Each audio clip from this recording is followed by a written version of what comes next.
জানাজা পড়লি, লাশ কবরে দাফন করলি, আর পর নিজের লাশের চিন্তা করলি না। কত মা সন্তান হারায় কাঁদে, আমারে কে আম্মু বলে আর ডাক দিবে। মা সন্তান হারায় কাঁদে, আমি কাকে আম্মু বলে ডাক দিব। এরে আল্লাহর বান্দা, ভাই ভাই হারায় কান্না করতেছে, স্ত্রী স্বামী হারায় কাঁদে, স্বামী স্ত্রী হারায় কাঁদে। ও আল্লাহর বান্দা, এই কান্না তো তুমি কাঁদো না, তবে লেখা রাখো তোমার ঘরেও কিন্তু কান্না আসতেছে। এমন কান্না শুরু হবে, আর কান্না শেষ হবে না। ও আল্লাহর বান্দারা, এত বয়ান জানো, শুনো, এরপরও কেন মানো না রে বাবা? এর একমাত্র কারণ, আমার মালিকের দরবারে যে যাওয়া লাগবে, দাঁড়ানো লাগবে, হিসাব দেওয়া লাগবে, সে চিন্তাই নাই।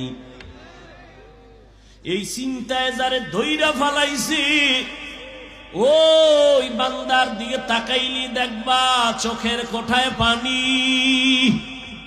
কিও ভাই, তোমার চোখে পানি কেন? বলে, আমি মালিকের আদালতে কেমনে দাঁড়াইয়া জবাব দিব।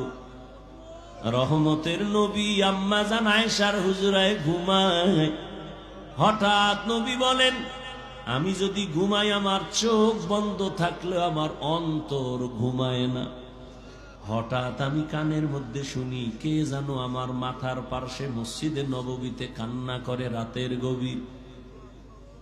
আমি উঠলাম, উঠা আমি বের হইয়া তাকায় দেখি রাতের গভীরে নামাজে দাঁড়ায়া কে কান্না করে।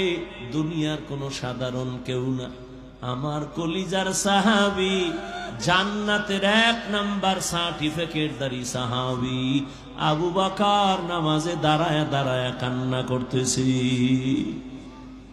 আমি নবী পেছনে অপেক্ষা করতেছিলাম।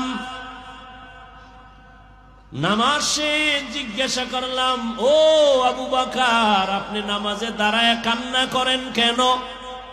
আবু বকর বলেন, ইয়া রাসূলুল্লাহ, আমি আল্লাহর আদালতে কেমনে দাঁড়াবো সেই ভয়। হর কে দারদ খৌফে হক দর দিল মাদাম, জন্নতুল মাওয়া দেহদ রামাকাম, জুজবা হক চি জে মখাজ ইনসুজা ফজলে উআ মস্তে দর জুমলা জাহা। এই আল্লাহর ভয়, আল্লাহর আদালত